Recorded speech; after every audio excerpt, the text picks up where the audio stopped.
Check, mic check. Alright guys, we are live for today. There's one more thing that I'm missing before we can get fully started. Let me just pull up the music for today. Let's see. Hold on a sec. Hold on. Done. Welcome in. Hold on a sec, guys. Be right back.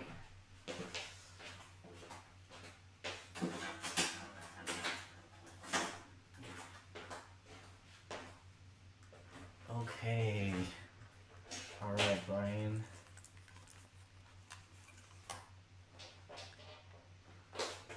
Hold on a sec, guys. I'm not ready yet. I might have to start over. Hold on. Forgot the music. Brian, welcome in. Rick, welcome in. And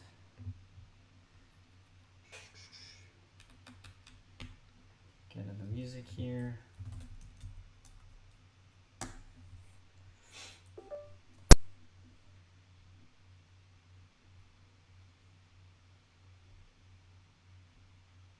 Okay. Alright guys, let's jump right into it today.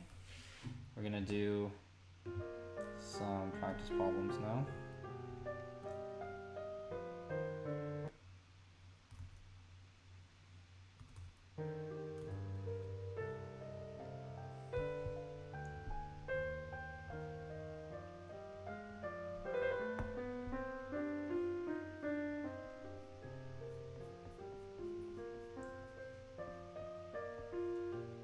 See if we can see that.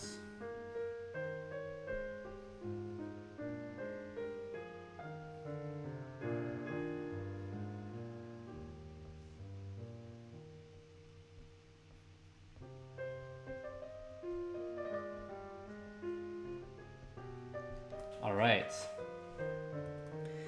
Diego, welcome in. Good to see you, my friend. How's it going? I got through Gen Chem 1 and 2 without much issue. Is OChem the monster some people make it out to be? Yeah, some people say that it can be kind of hard because there's a lot of memorizing, but if you make it through Gen Chem, you're gonna be fine because a lot of the content, guess what? A lot of this stuff is the same because of equilibrium. So you should be fine if you didn't have any issue. Lamari says physics. Guys, one more thing before we fully get into it. I need to pull up the poll as well. Abdullah, welcome in. Lamari, welcome in. Guys, hold on a sec. Let me pull up this poll real quick. Anyone that's new, welcome into the chat. My name is Dr. Drew, guys and gals. Happy 2026. If this is your first time here, comment the word new so that we know that you are new. And if you've been here before, comment that lock emoji because you know we're about to lock in. We have the first question up on the board. Is this SN1 or SN2? And this is going to be organic chemistry for the next 5-10 minutes, and then we're going to go ahead and answer our first question. So let's go ahead and get 10 minutes on the clock today. What topic should we focus on today? It's going to be A, general chemistry, B, organic chemistry, C, mathematics, or D, physics. Period. Welcome in. Def New. Lamari, welcome in. Period is definitely not new, guys.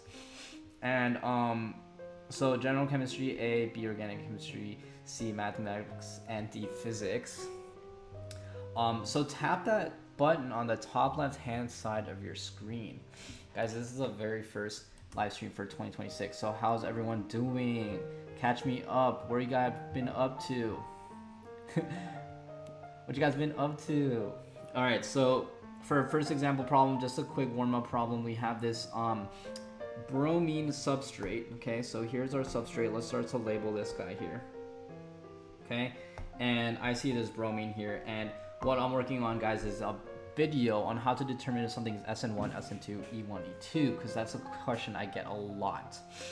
And so the first thing we have to look at is a substrate. So right now I see my leading group here, and I see that this is going to be either primary, secondary, or tertiary here. So right off the bat, we can't really predict right away, but we do see that this is secondary, right? This is going to be a secondary substrate, meaning that this bromine atom is attached to two other carbon atoms. That means secondary. Lamari, thank you for the follow. Welcome in. And so we can't really determine if this is going to be SN1 or SN2 quite yet. So we have to figure out what's the next step from here. We're going to look at, for instance, what kind of leaving group do we have, okay? And what kind of nucleophile here. So we have NaSH. Juan starts OChem 2 next week. All right, good luck. Good luck, good luck. Shaw says, how's Orgo 2? I'm starting Thursday. Guys, in my personal opinion, I think Orgo 2 is kind of hard. What does everyone feel about Orgo 2? Do you guys want to do Orgo 2 today? This is Orgo 1. Should we jump into Orgo 2 today? And make sure you vote in the poll, guys. We have, let's see how many votes so far. Let's see how many votes so far we have. And so NaSH is going to be our nucleophile. Let's highlight this as our nucleophile. Okay. Orgo 2 is so much worse. Yeah, some people say it's easy, some people say it's harder. I'm starting Organic 1 on the 20th. Alright, then you're in the right place. Kelvin says this is SN1. Okay, so this is going to be our nucleophile, right guys? If you've already taken Orgo 1, this should be easy for you then, right? This is going to be our nucleophile. And so this is going to attack, so it's a strong nucleophile which favors SN2. It's a strong nucleophile which favors SN2. Okay? BR minus is a good leaving group, so that doesn't help. And finally, DMSO. Is DMSO polar protic or is it a polar aprotic? Okay? So this is going to be, guys, what is DMSO? Is it going to be protic or aprotic? And is it polar or non-polar? Okay, very good. So Shaw says aprotic, so this is going to be a polar aprotic solvent, right? This is polar aprotic solvent. So you have to go through each of these one by one. This is polar aprotic. And so therefore, what's it going to be, guys? It's going to be SN1 or SN2. It's going to be SN1 or SN2. It's going to be polar aprotic. So, oh, barely here. Okay, sorry guys, hold on. Let me bring down the volume.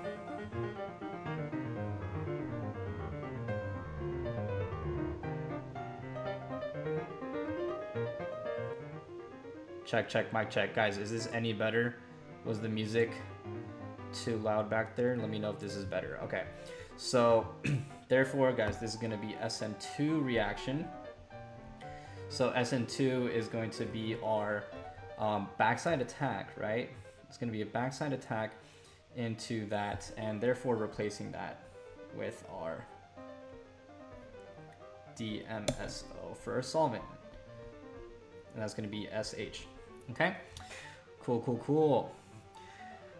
All right, beautiful, awesome, guys and gals. So anyone that is in just joining into the chat, my name is Dr. Andrew, and guys, we're doing some organic chemistry to start things off, but I can answer anything ranging from general chemistry, organic chemistry, math, or physics. We have our poll up today. Let's see what we have so far, guys. There's no votes in the poll, so make sure you tap the button on the top left-hand side of the screen. Let me stop this poll and restart. Let's restart. Let's add more time on the clock. Let's get 20 minutes on the clock. Ooh, can we talk about fluids? Sure. What do you want to talk about? Fluid mechanics? Do you want to talk about what to expect, or do you want to do some actual problems? There we go. We got 2 votes for B. People are saying, oh, organic chemistry. All right, as we can see, we've already started that off. So far, organic chemistry is the winner. Does Orgo 2 still have Newman projections? Not really. Orgo 2 will see it a little bit, but you're not going to see that much Newman projections. You're going to see a lot more reactions, however. Okay? So is that the answer? SH, yes, exactly. We just basically replaced that and became backside attack for SH. Physics didn't cover it. I had to self-teach it for the MCAT. So make sure you vote for physics. Shaw says, I hate Newman projections. So maybe, guys, should we talk about Orgo 2? Should we talk about a different topic? Because it seems like people are going to be taking organic chemistry too. And guys, my uni was weird. My uni was weird because I had a quarter system. So I don't know what delineates organic chemistry 1 versus organic chemistry 2, because I had organic chemistry A, B, and C. So I'm going to talk about organic chemistry B and C, meaning you might see some review from Orgo 1 that you might have already seen. So for instance, in my uni, we did like, did you guys already do NMR, FTIR? So NMR, IR, carbon NMR, proton NMR, IR, and mass spec. Okay, so some of you guys, let me know if you've already seen this topic, or maybe you haven't seen it yet. This might be the very first thing that you do in Orgo 2. Okay. Last topic we covered was alkynes, such as Grignards. We didn't start Dieball. We rarely talked about NMR. So if you haven't talked about NMR, that's going to be the first thing that you see in Orgo 2. But some people have seen it already, so that's going to be the first thing to expect. Another thing is also alcohol. So if you haven't seen alcohols by now, that's going to be one of the very first things you're going to cover. Sometimes the professors skip ethers and epoxides, so I'm going to skip that for now. What about pericyclic reactions? What about conjugated pi systems? You guys have talked about Diels-Alder. So I'm wondering, what should we talk about today? Conjugated pi systems, and then pericyclic reactions, and aromatic compounds. So, you know, approximately is around here is the delineation between Orgo 1 and 2. So what I do know for sure is at the very end, for my C, was aldehydes and ketones. Aldehydes and ketones, this is going to be for sure one of the really, really important topics. So if you guys want, we can talk about that today. Have you guys done aldehydes and ketones yet, or not yet? As well as carboxylic acids. Super important topic. Aldehydes and ketones and carboxylic acids are super important. I tutored Orgo 1 and 2, and last one was in alcohols after doing alkynes. There we go. So Shaw says conjugated pi systems and aromatics. Kelvin says radicals. And carbonyl chemistry could be a whole semester or even a whole year. Palm, thank you for the follow. All right, guys, so the vote is up to you. What's going to be our first topic today? And it seems like Shaw's wants to get into conjugated pi systems. All right. And that's going to be the first things that you guys cover in Orgo 2. Once again, we got 60 minutes on the clock. What is the topic we should cover today? Is going to be A, general chem, B, organic chem, C, C, mathematics, and D, physics. So far, we got only votes for organic chemistry, guys. So if you want to do a different topic, make sure you vote on the top left-hand side of your screen, my friends. Okay, so vote for Gen Chem if you want to see Gen Chem. There we go. We got one vote for D, which is physics. And then we got a couple other votes for Gen Chem. They're coming in our way. There we go. We got more votes for Orgo. All right, so I think Orgo is winning right now. So the first thing we're going to talk about today is going to be conjugated pi systems. So conjugated pi systems. And guess what? This is a topic you've probably already seen before. This is going to be our first topic for today. So if you want your question answered, make sure you vote down below or join the Discord at the link in the description. It's 100% free. For mathematics, we can do calculus, algebra, trig, pretty much anything you want. And so, for example, we're gonna be doing conjugated pi systems. Let's talk about dienes, okay? So, for example, the conformations of 1,3-butadiene. Guys and gals, I highly encourage you to, if you're taking organic chemistry right now, I highly encourage you to actually follow along and take notes, because we're going to be doing a bunch of examples and practice problems today.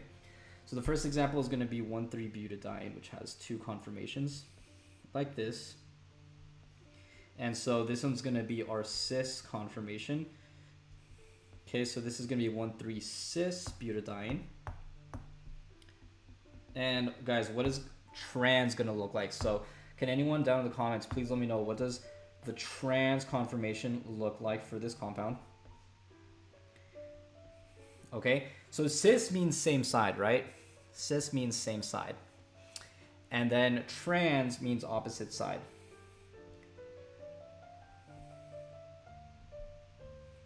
Okay, so this is going to be cis, and then this is going to be trans. So trans means opposite side here. Imagine, I like to imagine this is wall, these two enes. Remember, ene means what?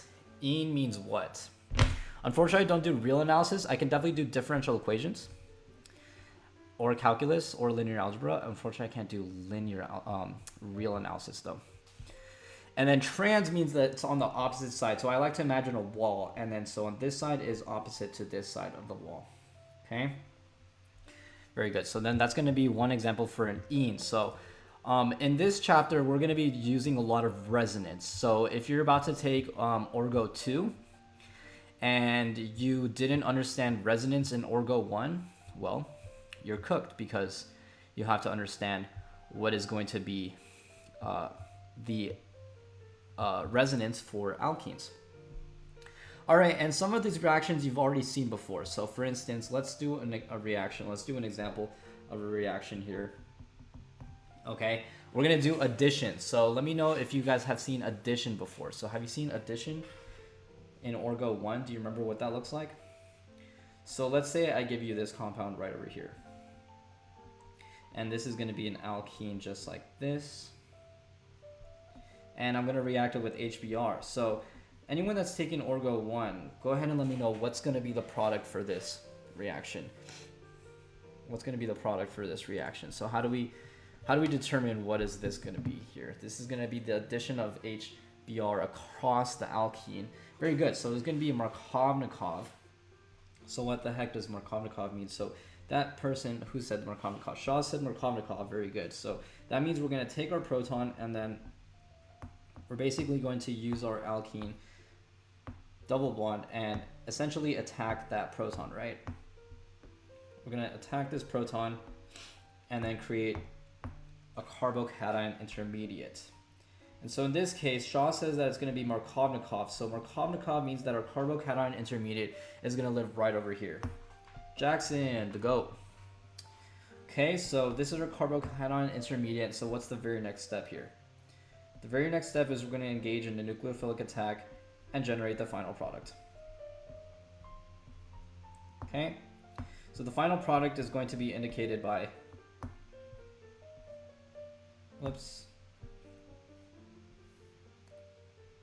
basically our Br minus group is going to engage in nucleophilic attack and basically come in and attack right over there. Okay, so therefore the final product is going to be this compound right over here. So as you can see, this was an alkene addition reaction. This is going to be, I added an extra line. Yeah, I did. Thank you. As you can see, this is an alkene addition reaction, which generates Markovnikov.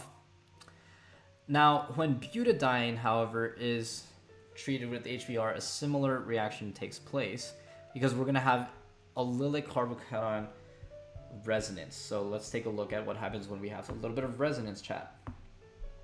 Okay, and guys, don't forget to vote up in the chat. Tap on the top left hand side of the screen. What topic should we cover today? Is it going to be A, Gen Chem, B, Organic Chem, C, Mathematics, or D, Physics? Let's see what we got currently. Got 10 minutes left on the clock.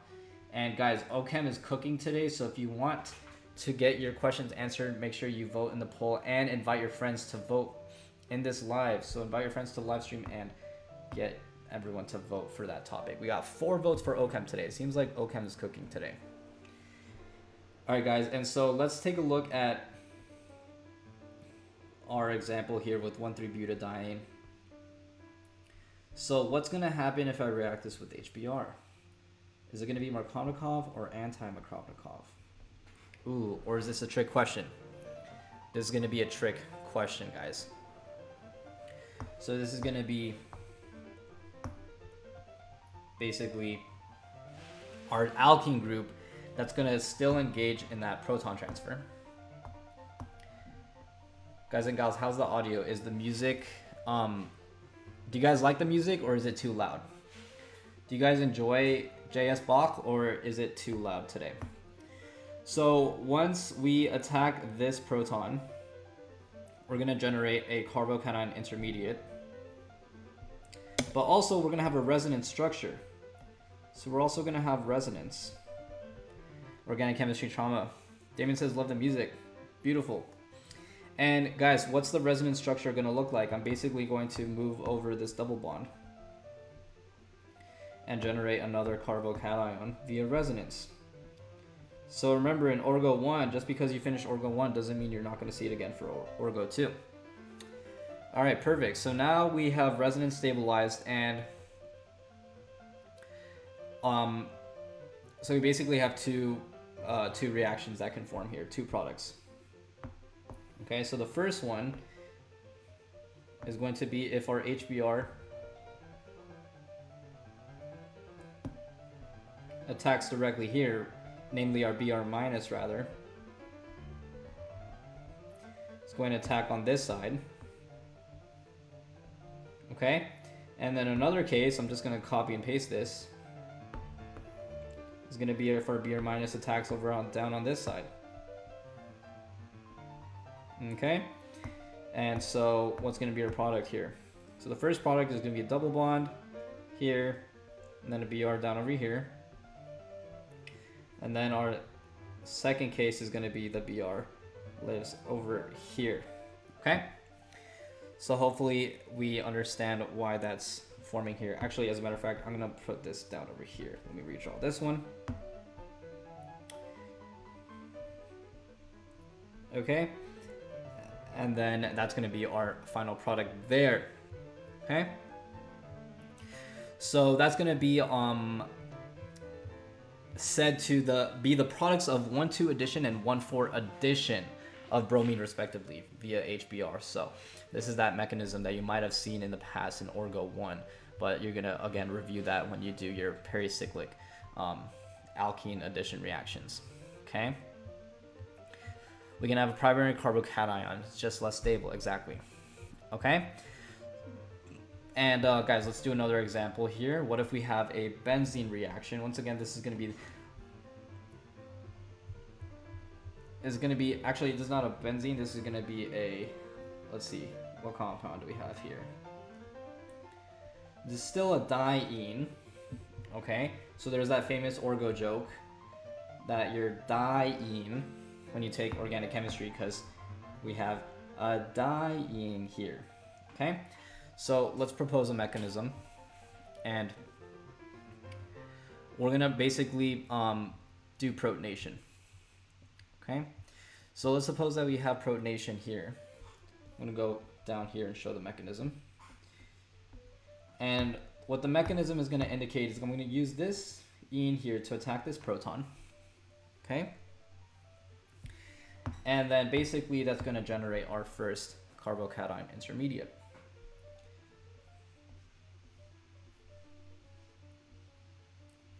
Okay, just like that, and we are going to have a carbocation that can also be resonance stabilized like so. So how do we resonance stabilize this, guys, my friend? How do we resonance stabilize this compound here? Damien says, I studied weeks beforehand. I passed OChem with an A, but I did practice problems. Shaw's, my professor, told me the same. I thought primary carbocations were so unstable it never happened. Understand the mechanism first and then do a bunch of practice problems. Exactly. Okay, so what we got to do here, chat, is we're going to move this double bond just like that. I do agree. So the person that said do a bunch of practice problems, that's the secret, guys. There's no secret. It's just literally do a bunch of mechanisms. Do you ever start seeing organic chemistry in your sleep or math problems in your sleep? That's how you know you're studying too much, because you're going to start to see the shapes when you fall asleep. So that's actually a sign that you're studying a lot. Okay, so that means you got to do a ton of practice problems. So now I resonance stabilize this guy here, right? Zach, thank you for the follow. I still dream about my finals. Oh my god. Tell me about it. So now we resonance stabilize this one. And, well, technically this one was already good to begin with. So I'm going to go ahead and just attack from this side here. And let's see which one is going to be more stable in the end. So back here, I'm going to use my bromine to attack right over here. Nucleophilic attack. And perfect. We're going to have our first product. So this one had our double bond right over here, and one of these will be our bromine, just like that. Okay, isn't that positive go somewhere else? What do you mean? Oh, yes, you're right. This one here. This one gotta go on this side. This one is erased. Thank you for catching that. This one's gonna go all the way over here. Sorry about that, chat. So this one, no, rather I'm gonna move it down over here. It's gonna go all the way down over here. There we go. So now when I attack my bromine with this product, intermediate rather, it's gonna attack on this side. And we're gonna get our second product over here. Now, this problem didn't ask us which one is more stable. They just asked us to draw both products. But just keep in mind that on your exam, they might ask you to write a sentence or two about which one is more stable and why. Okay? Hopefully that's making sense. Shouldn't the carbocation be another carbon? Yes, I fixed that here. Sorry about that, chat. Okay? And 23, if you voted C, make sure you tap on the poll on the top left-hand side of your screen. Guys, I'm going to take a quick pause here, check how we're doing on the poll. Only 3 minutes left on the clock. What topic should we cover today? Make sure you tap on the top left-hand side of your screen and select the one that you want to do. You can do general chemistry, organic chemistry, mathematics, or physics. And today, organic chemistry is cooking up. I'm assuming that everyone is a little bit nervous for Orgo 1 and Orgo 2, but don't worry. If you're taking Orgo 1 or Orgo 2 this semester, I got you. I go live every single week. Right around this time to answer your STEM questions. So guys and gals, I'm going to go ahead and just reintroduce myself. So anyone that's new here, welcome into the chat. Guys and gals, welcome to Engineering Minds. I do private tutoring for math, chemistry, and physics. If you want to join the Discord, it's 100% free. So just go to that link in my bio, tap engineeringminds.co, and then you're going to see this website. Tap on this link that says join the Discord, which is totally free. Guys, why would you want to join? Because you can get free homework help.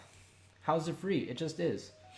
So I actually go in and answer every single problem in the Discord. So if you're stuck on math, gen chem, physics, guys, drop it in.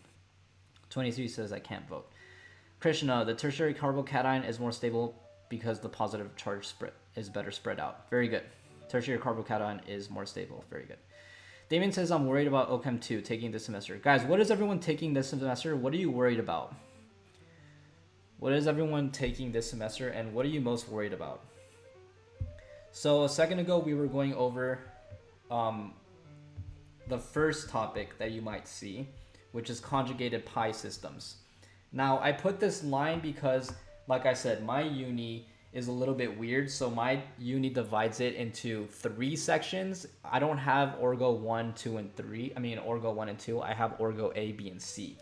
So for me, it started back here with aldehydes and ketones and carboxylic acids. That's where my OChem C started. And that's because I went to a uni that had a quarter system. But most of you guys that have semester system, you're probably going to start around conjugated pi systems and aromatic compounds. You might see NMR, IR, CNMR, and mass spec. And then finally, you're going to see aldehydes, ketones, and carboxylic acids. Not to mention all the biology stuff, all the biochemistry stuff. So let me go ahead and continue this list to give everyone an idea of what to expect for Orgo 2 this semester. I haven't taken discrete math, but people in the Discord have, so you can definitely ask them about that. Why does the spreading out charge make it more stable? That's a really great question. That's kind of more Orgo 1, but I'm going to address that in just 1 second. Let me just finish this list. After carboxylic acids, you're going to do alpha carbon chemistry. Alpha carbon chemistry. When I first took Orgo 2, I hated this chapter, but now I kind of like this chapter. This one's really, really, really important, guys. When I first took Orgo 2, I hated that chapter, but now I kind of like that chapter. Then you're going to see amines. Okay? And then you're going to see carbohydrates. So who's a bio major? Who's a biology or biochem major? Because if you've already taken bio, that's going to help a lot for Orgo 2. Because you're going to see amines, carbohydrates. You're going to see amino acids. Okay, and then you're going to see lipids And then sometimes your professors are a little bit crazy and they do metal complexes, but that's a little bit more rare. But these are pretty much all the topics you're gonna see in Orgo 2, okay? Some take out stuff, like some people skip lipids, but some professors add extra stuff. What's your favorite on all the listed? My favorite in this entire chapter is carboxylic acids. I don't know why about this chapter, I really like carboxylic acids. I kind of like alcohols too, and aldehydes and ketones. Alpha carbon chemistry is kind of up there for me, but it used to be my least favorite. Okay, because this chapter is pretty confusing. I'm not a bio major, so this stuff is not my forte per se. But if you're a biology major and you already know what are the components of a cell, now you're gonna learn what are the reactions for the components of a cell. For example, amino acids. Okay, amino acids, you're gonna see those reaction mechanisms. Joy says, I'm a bio major, pre-med. All right, good luck, good luck. Pre-med, there you go. I'm at the topics, but that's cool. Yeah, that's what I meant, right? Or that's what you meant? That's cool, that's cool. So yeah, guys, we can either continue with some more examples or we can do an overview of any other chapter that you see here listed. Definitely let me know what you want to see next. And then, guys, feel free to keep dropping in any tips you might have if you've already taken organic chemistry too. Philosopher, great question. I do not know. Why is that compound being 10 times more lethal used in medicine? I do not know, unfortunately. Okay, guys, so I think I'm going to go ahead and jump into a topic that I really like, which is aldehydes and ketones. So if you've already memorized your functional groups, you might recall what is an aldehyde and a ketone. So the way that I memorized that is aldehyde starts with the letter H and there's an H. Okay, so here's an R group, and aldehyde has the letter H.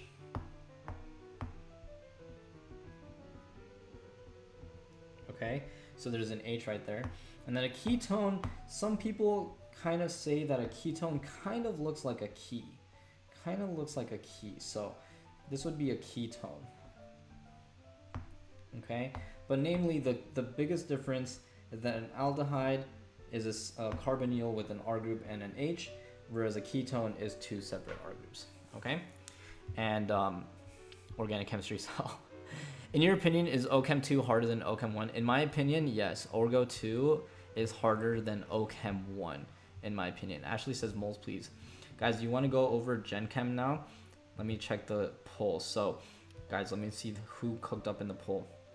Ashley, if you want me to go over moles, I do have some videos on that topic already on my channel. But let me just see who voted in the poll, guys.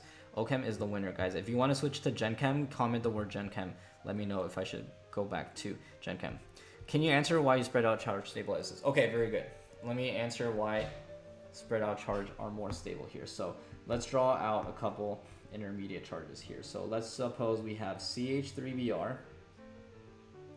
Okay, let's suppose that we have basically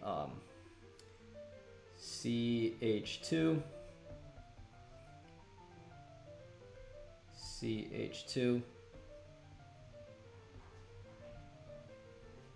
let's call this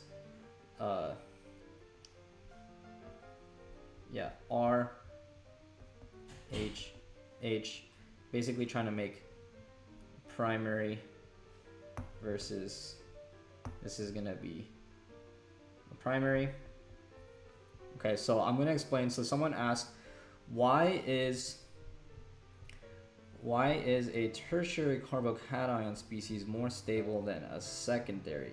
And guys, feel free to comment down below, why is a tertiary carbocation species more stable?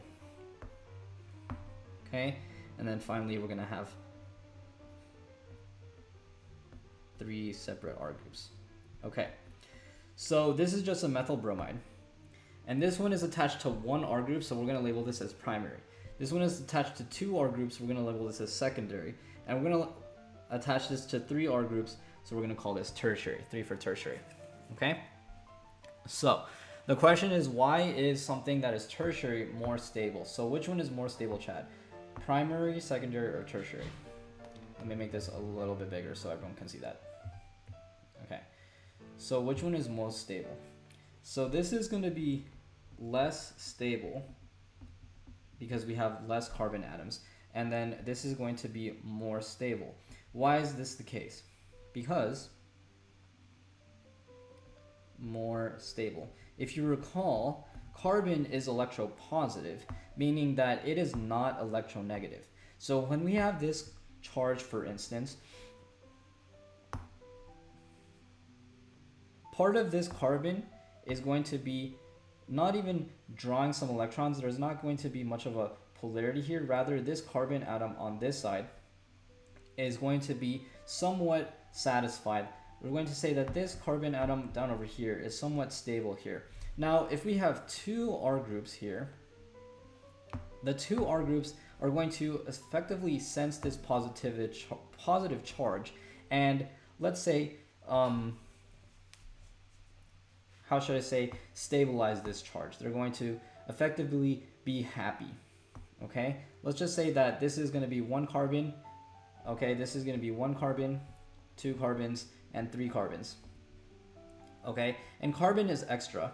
Carbon doesn't like to be next to carbon, but carbon likes positivity. That's going to be my analogy for you. Carbon likes positivity. Okay, carbon isn't like the other elements. Carbon isn't like the other atoms, because oxygen, she's toxic.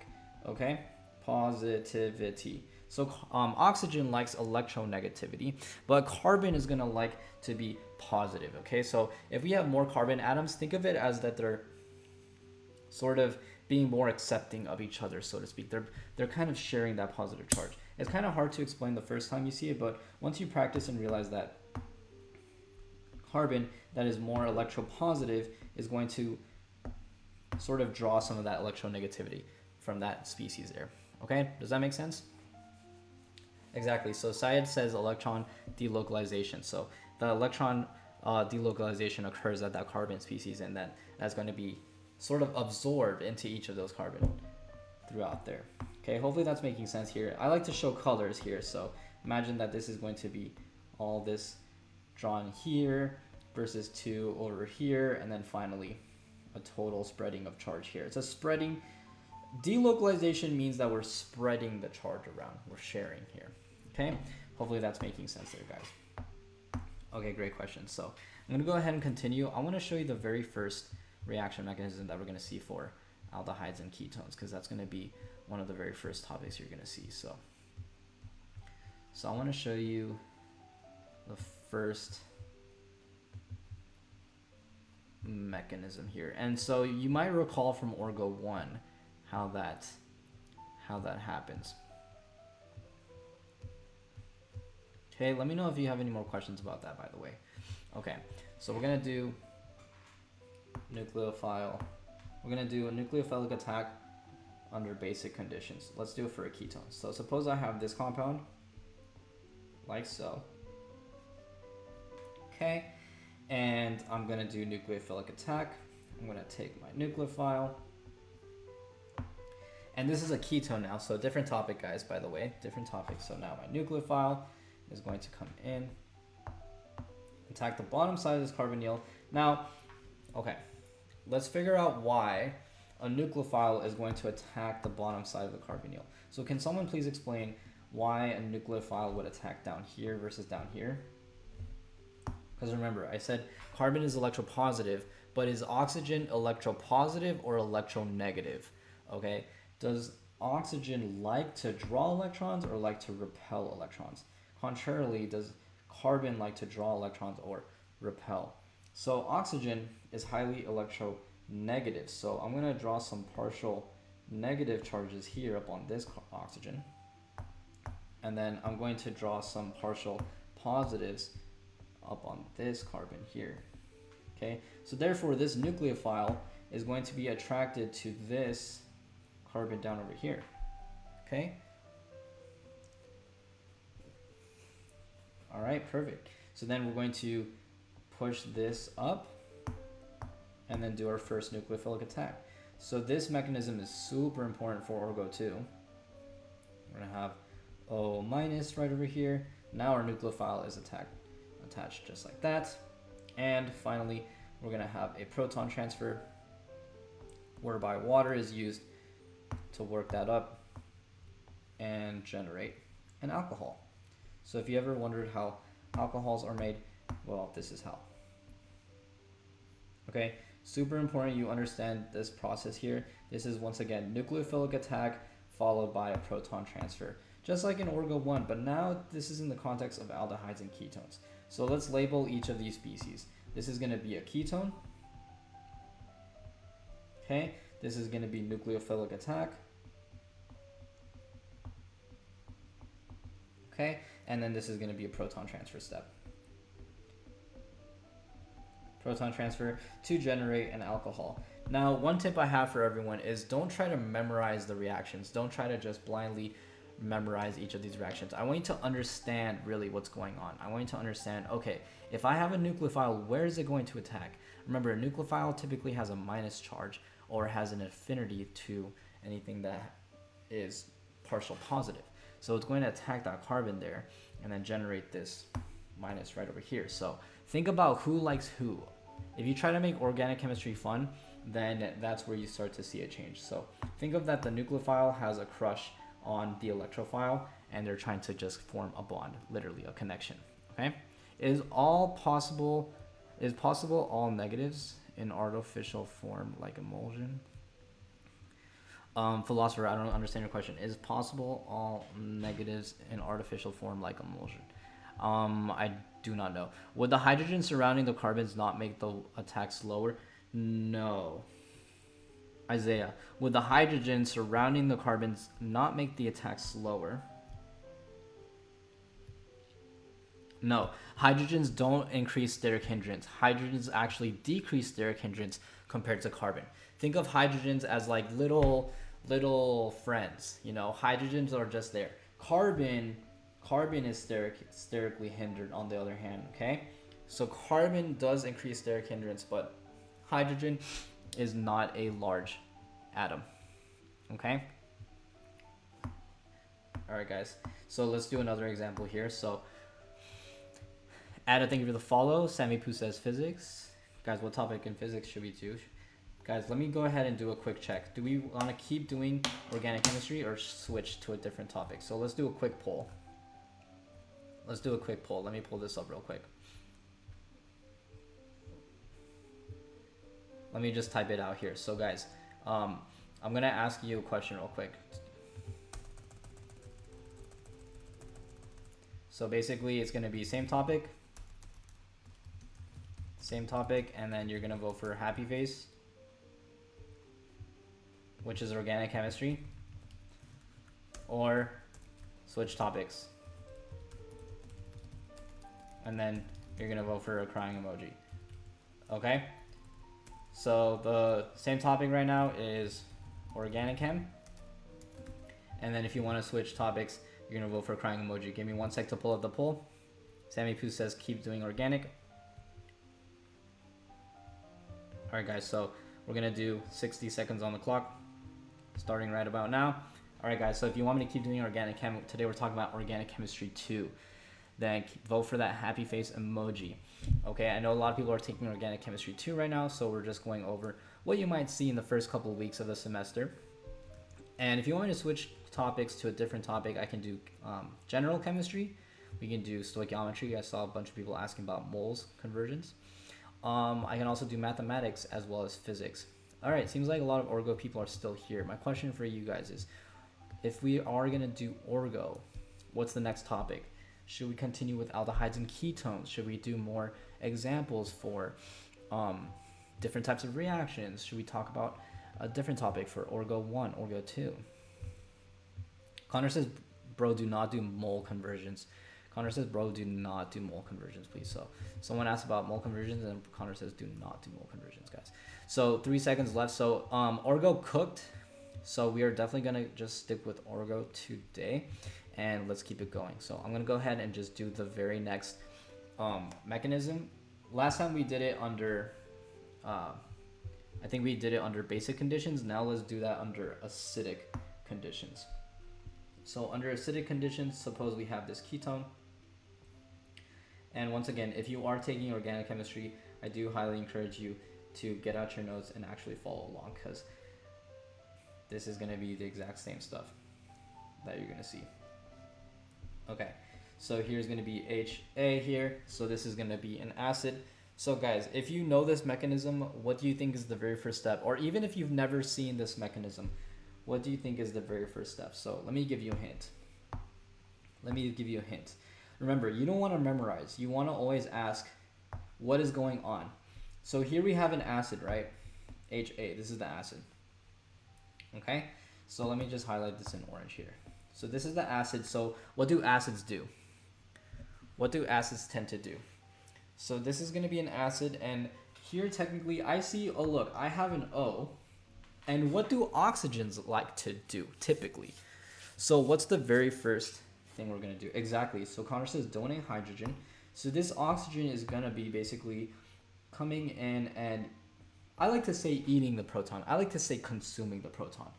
Bases are kind of like hungry for acids. They're like, yummy, yummy, give me that proton. Okay.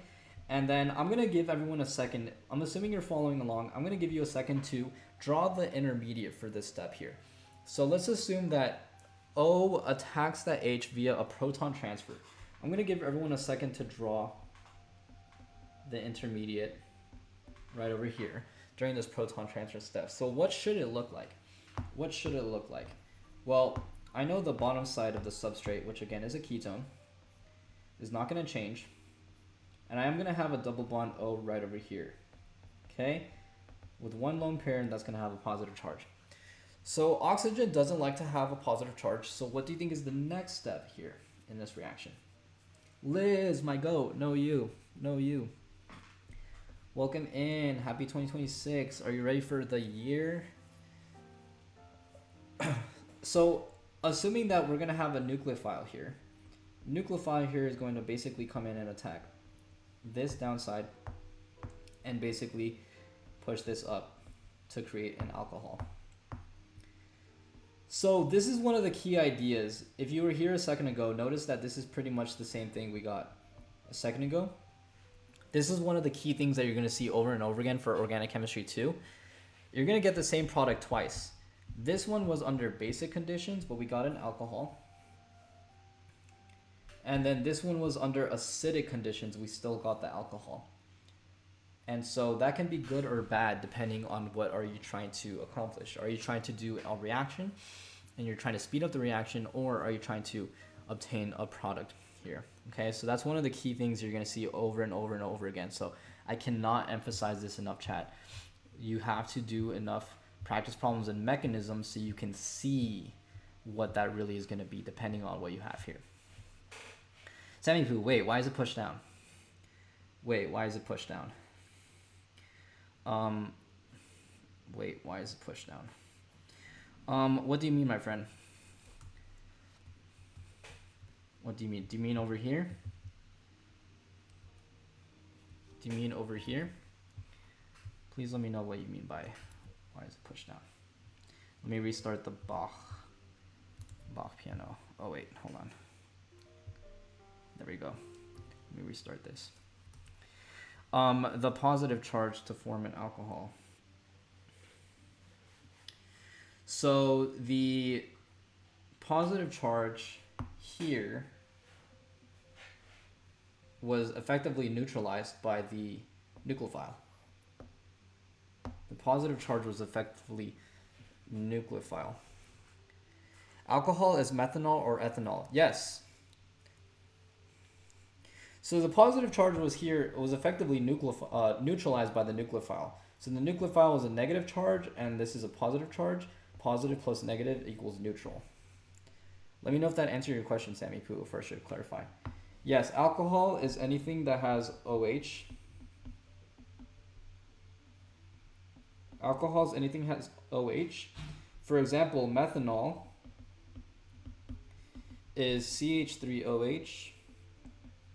Ethanol is anything that is CH3, CH2OH. Okay? And we can keep it going. Let's go to propanol. Propanol. We're going to have CH3, CH2, CH2OH. I believe that's what it is. 1, 2, 3, OH. Methanol, propanol. Meth, F, prop. Okay? CH2, CH2, CH3OH. Okay? Is this first step in an acid-base reaction, then second step is an SN2 reaction? Technically, this is not SN2 anymore. In Orgo 1, they make a big deal about SN1, SN2, E1, E2. Guess what? This is not really SN1, SN2 anymore. This is just nucleophilic attack.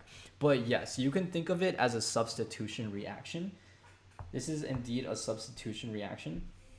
But thankfully, in Orgo 2, they're not going to ask you whether it's SN1 or SN2. It's just a substitution reaction, okay? Chris says, I'm taking 7:45 a.m. OChem. Oh my goodness, good luck with that one. That is early. Wait, help.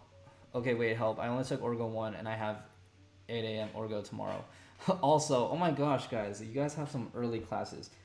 What are you going over in Orgo this semester? I'm going over the very first things you might see. I don't know what's your syllabus, so send me your syllabus. You can either send me a DM or drop it into Discord. Send me your syllabus. Here are some of the topics that you guys might see in the very first week. Let me go back here.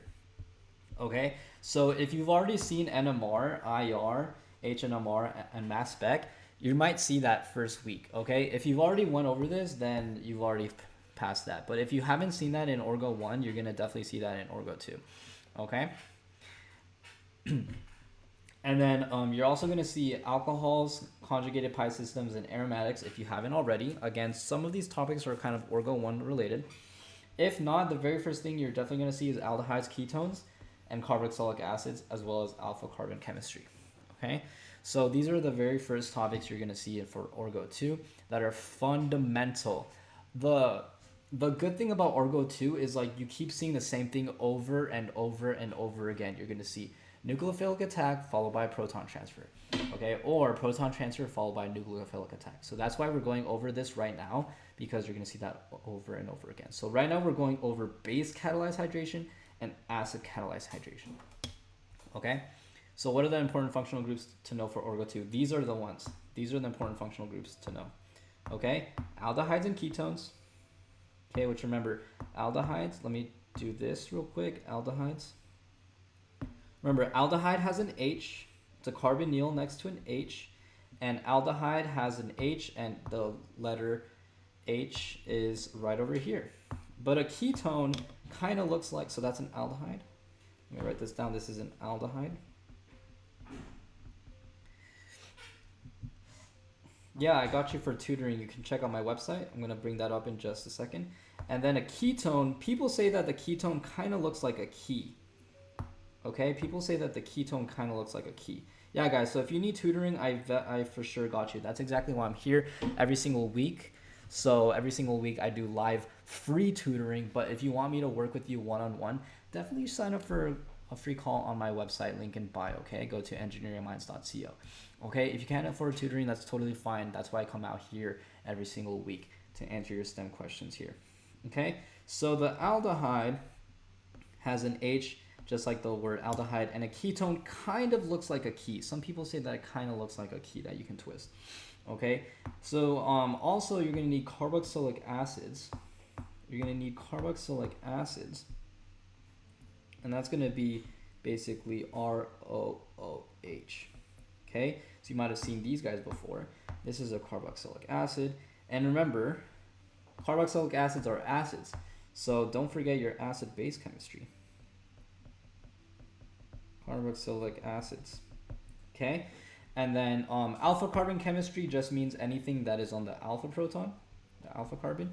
So the alpha proton is going to be right over here, or right over here, or right over here, right over here. So all of these are alpha protons. And again, this is going to be super important because you're going to see this again all over the rest of it. Amines, carbohydrates, amino acids, lipids. Okay, so if you're a bio major, This is your chance to shine, twin. If you're a biology or biochemistry major or neuroscience major, this is going to be your cup of tea right here. Amines, carbohydrates, amino acids, and lipids. So if you know what is the structure of a cell, well, guess what? Now in Orgo 2, you're going to learn all the different mechanisms of the parts of the cell. So for example, guys, what's in the cell? Literally carbohydrates, right? Amino acids. What is DNA made of? Okay, where are lipids found in the cell? So that's literally going to be in the cell. Alpha carbon is anything that is going to be right over here next to the carbonyl. So all of these are alpha protons. So all of those are going to act as acidic, slightly acidic protons. Slightly acidic protons. That's a great question. Lipids are technically hydrocarbons, because hydrocarbons are basically going to be long CH3 chains. Okay? But alcohols are ROH compounds. So alcohols live over here and lipids live down over here. So those are different questions. Also, were lipids and amino acids in Orgo 1? No, that's going to be Orgo 2. All of these are going to be the topics you're going to see in Organic Chemistry 2. Jackson says, oh wait, Jackson disagrees. Jackson says alcohols are a subcategory of hydrocarbons. Okay, so Jackson's definition of a hydrocarbon is anything that is a carbon with hydrogen. Okay, so Jackson actually said something different. So Jackson said that, hey, you know what? Hydrocarbons live over here, and they do have CH bonds, but alcohols are going to be a little bit different. I would say that alcohols need to have OH. Okay? That's open to debate, though. Guys, I'm going to go ahead and continue on with some more examples so you guys are feeling fresh and confident, ready to go back to school. And once again, if you need any tutoring, I go live every single week, Monday through Thursday, to answer your STEM questions. There's going to be one new functional group. There's going to be one new functional group that you're going to have to memorize. It's going to be called an acetal. This is kind of like the alcohol's cousin. This is kind of like alcohol's cousin. So we're going to do acetal formation. And so let's say this is a ketone. Okay. And then we're going to form what's called a hemiacetal. So hemiacetal is when we have one OH group and one OR group. So this is going to be one OR group and one OH group. So these used to always confuse me, guys. I used to always get confused by hemiacetals. Okay, so this is a hemiacetal. And then an acetal is going to be boom, boom, OR, OR.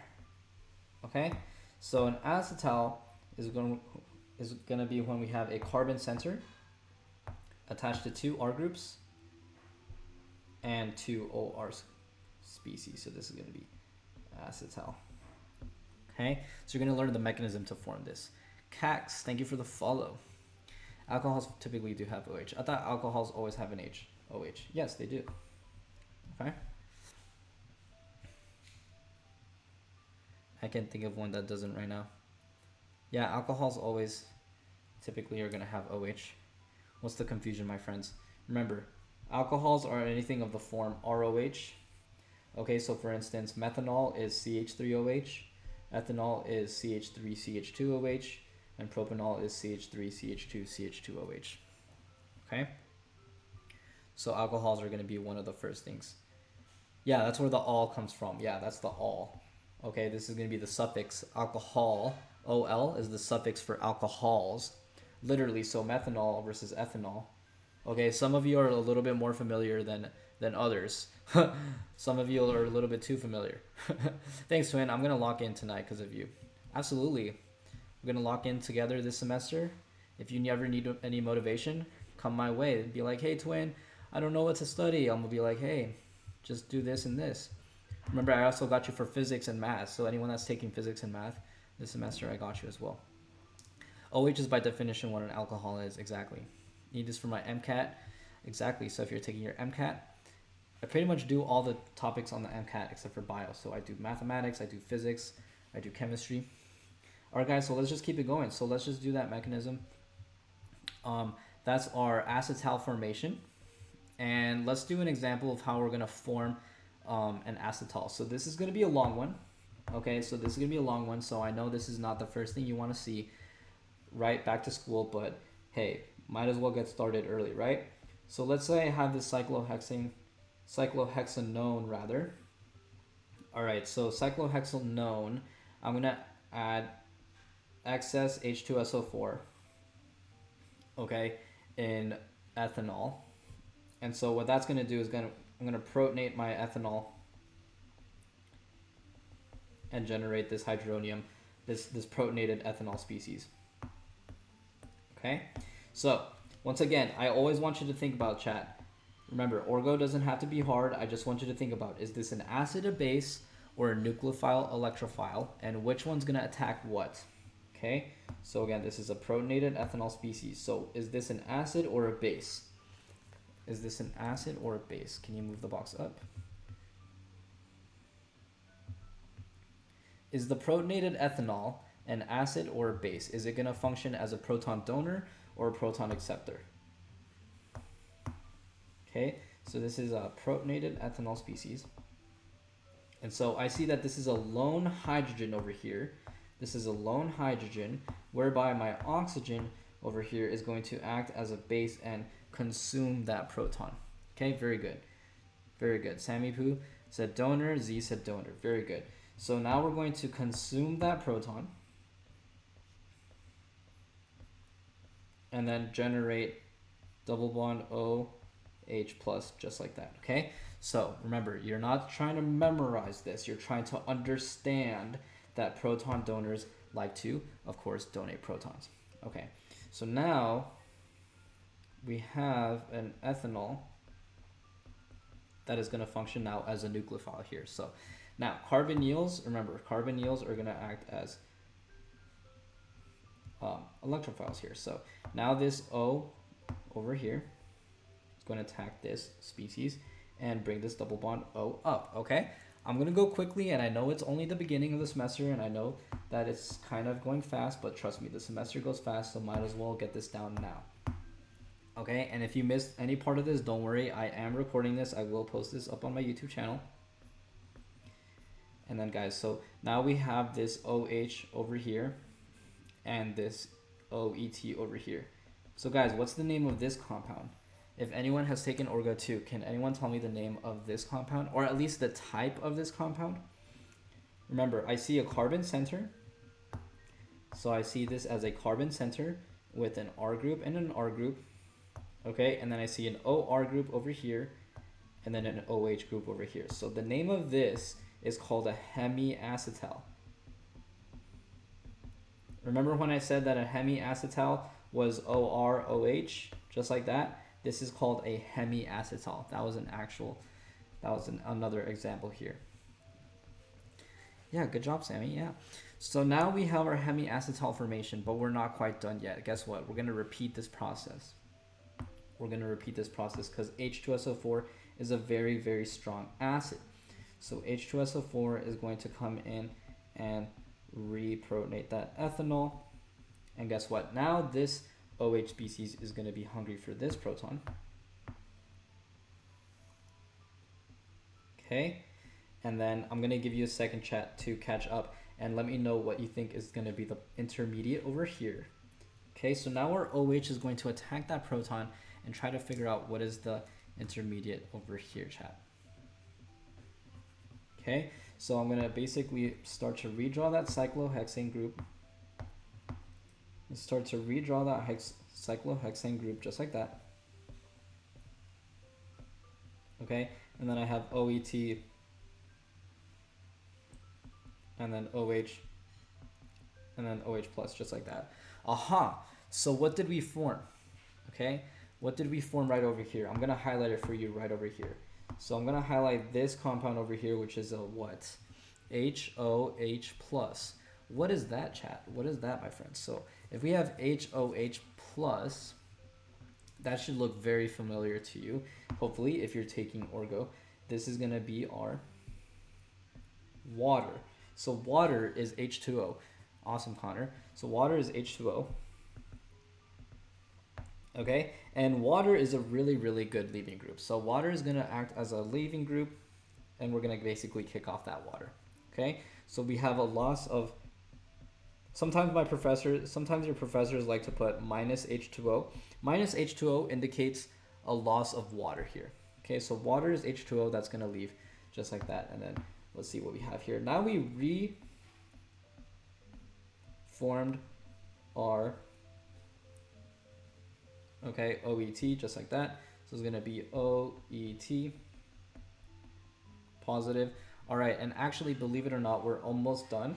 We're actually almost done with this monster of a mechanism. So all we're gonna do is bring back our OET one final time. Okay, and then basically come in and attack this guy over here.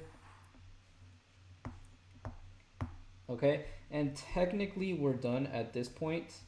We're gonna have our acetal formation right over here. The only difference is that this one has an extra proton. Sometimes your professors are gonna skip this step, but I'm gonna show you this step anyway. Sometimes they're gonna skip the water, the acid workup. It's just an extra step, so I just don't want you to be confused that sometimes they skip this step. All they're doing is just gonna deprotonate that. Okay, and we created what? Our acetal. So our acetal, in this case, is a cyclohexane with OET, just like that, and OET, just like that. So once again, this is an acetal. Okay, let me know if at any point I confused you or I said something that did not quite make that much sense, but that's going to be the full mechanism here. Technically not hydrolysis, technically this is just going to be a proton transfer. Okay. Oh wait, Connor says hydrolysis. Yeah, wait, so technically this is OET though. Yeah, I would call this just a proton transfer. Okay, so an acetal is what's going to be formed at the end here. All right, guys, so I'm going to be on for about 15-20 more minutes, so now's your chance to drop in any more questions you guys might have. Bigger picture thinking, what's the point of or benefit of this mechanism? That's a really great question. So that's a really great question. So So sometimes we want to create protecting groups or we want to remove protecting groups. And what is a protecting group? A protecting group is basically something that you want to, how to explain? It's kind of like putting on a helmet. Okay, it's kind of like putting on a helmet. So like you put on a helmet and whatever the helmet is protecting, it's not going to change. It's not going to change that aspect. So you're going to basically put on a protecting group and then everything is going to change except for whatever is on that protecting group. So the purpose, so someone asked, Z asked, what's the point of the acetal formation mechanism? Well, the point is to use acetals as protecting groups, which can be very useful in real life.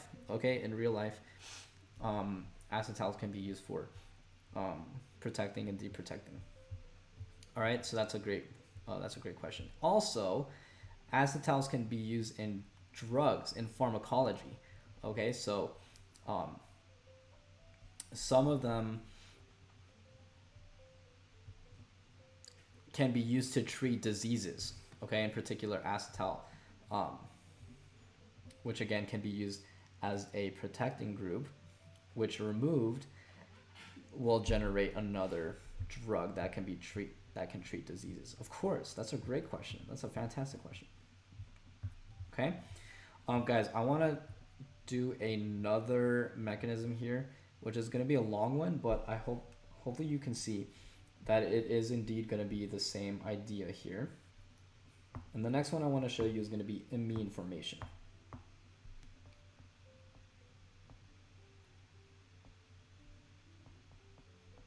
Okay, so hopefully you start to see that a lot of these mechanisms are actually really, really similar. Okay. Ooh, that's a great question. Is acetaminophen an acetal? Ooh, that's a really great question. Let me check that side note real quick. acetaminophen.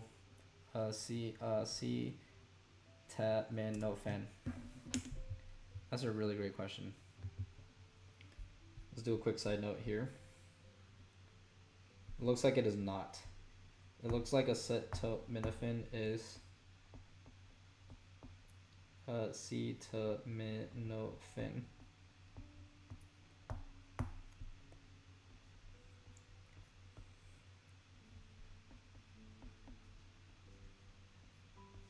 It's going to be this compound.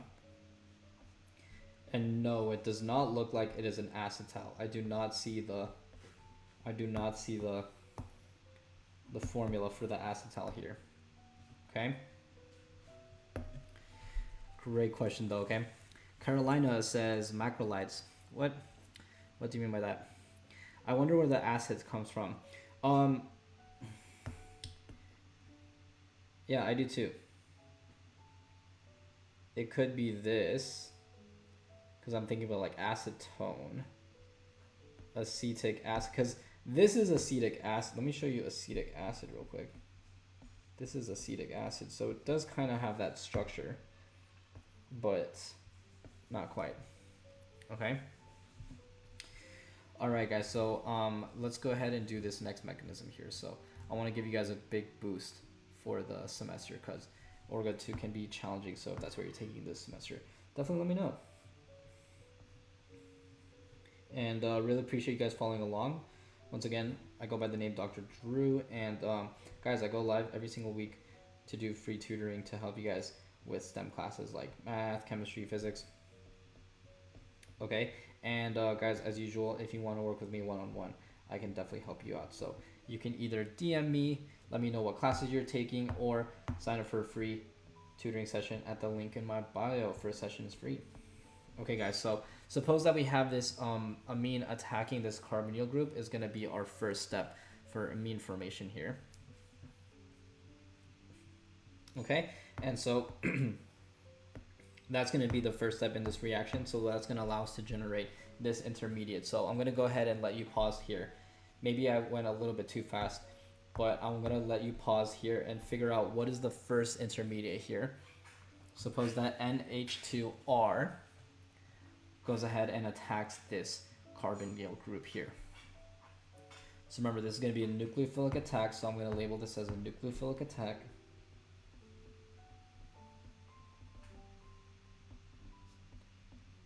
Nucleophilic attack, so what that is going to do is allow us to create 1, 1, 2. Okay, this is going to be O minus and HHR plus. All right, Malma Kias, thank you for the follow. And so that's going to be our first intermediate right over here. All right, so what do you reckon is the next step here, chat? So what do you reckon is going to be the next step here? We are already having our first intermediate, so therefore we're going to have HA acting as a proton donor. It's not going to be H plus here, A plus rather. And so one of these is going to attack that. I'm going to reckon that this oxygen is going to attack this proton and now forming this first alcohol right over here. So remember, chat, this is what we're going to form. Our alcohol is going to be OH. And we're basically going to have NH2R. Okay, so this is going to be a positive charge.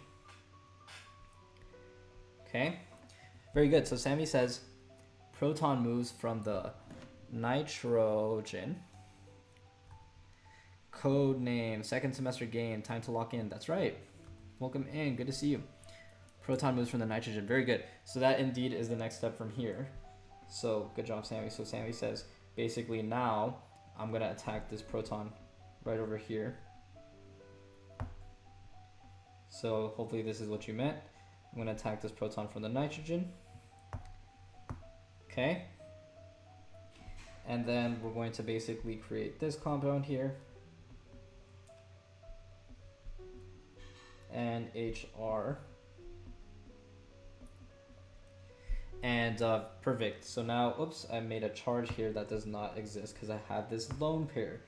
Guys, that's a really common mistake that I just did, is I accidentally created an extra charge here. So that's a really common mistake when you miscount your protons and your carbons here. Okay, so this is going to be our first intermediate. This is going to be called carbonylamine. Carbonylamine. I can't even say that. Carbonylamine. Carbonylamine. All right, and so, all right, where do we go from here actually? So now typically we do a proton transfer again, but this is amine formation. So I know that amine is going to form a double bond. So I got to try to kick out that OH again. So guys, suppose that I want to go from OH and I want to kick out this OH. What's a really good way of doing that? If you have an OH and you want to kick out an OH, please, please, please memorize this. You want to turn it into water. Why? Because water is a good leaving group. So let's go ahead and turn this into water. So how do we turn OH into water?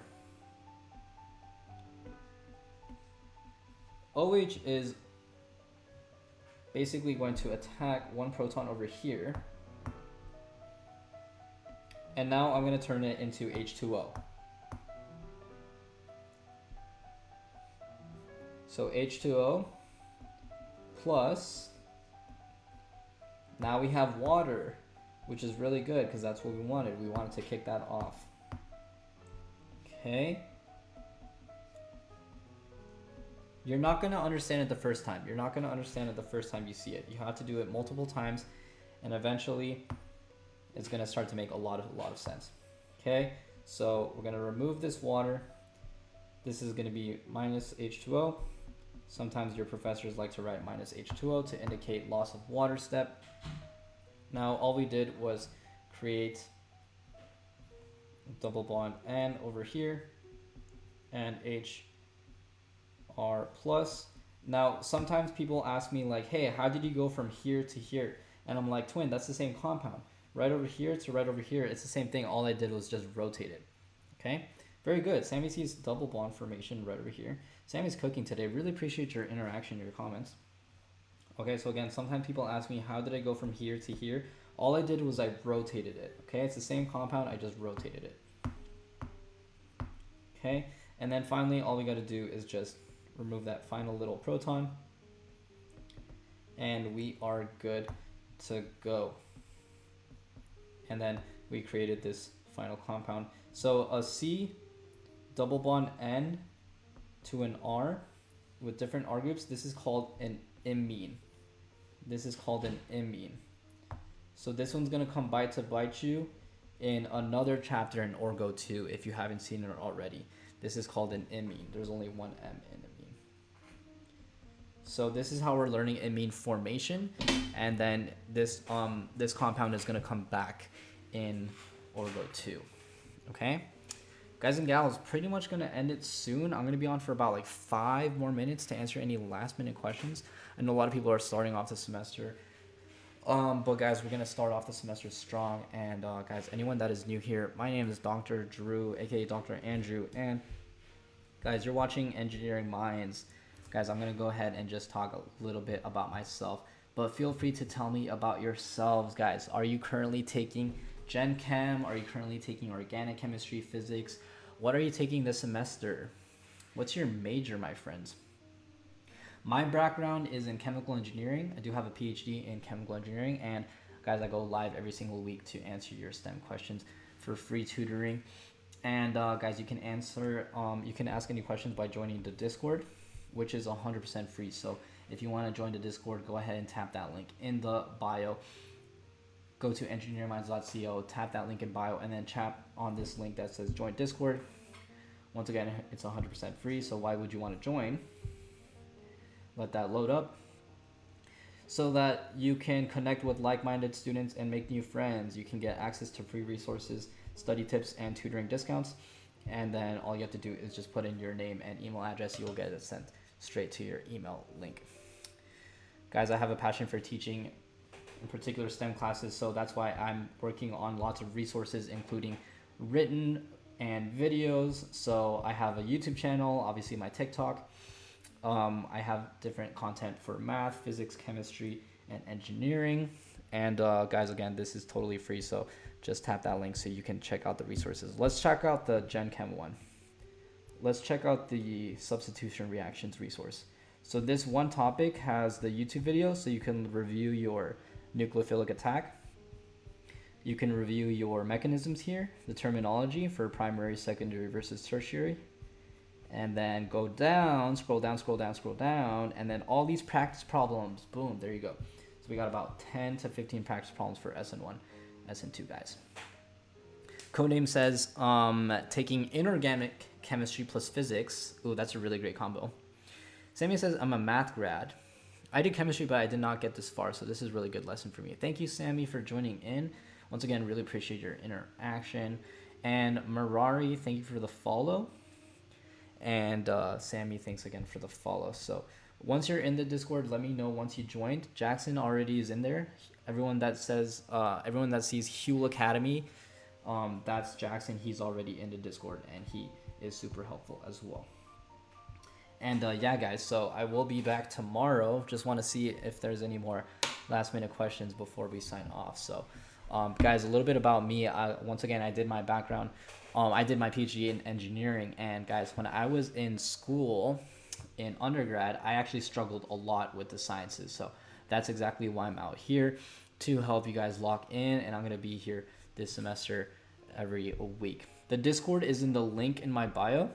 Tap that link in the bio and then join on that website, as you can see on top as well, engineeringminds.co, and then tap this link that says join the Discord. Thanks, Jackson. It's a button on his website, link in bio. Thank you, thank you. All right, awesome, guys. Pretty much gonna end it here. Once again, I will be posting this on my YouTube channel later today, so if you need any more help and you want to review that, check that out. Jess, welcome in. But don't worry, I will be back tomorrow right around the same time, guys. 5 p.m. PST. That's 5 o'clock p.m. PST. I guess that would be 7 p.m. CST and 8 o'clock EST. Okay.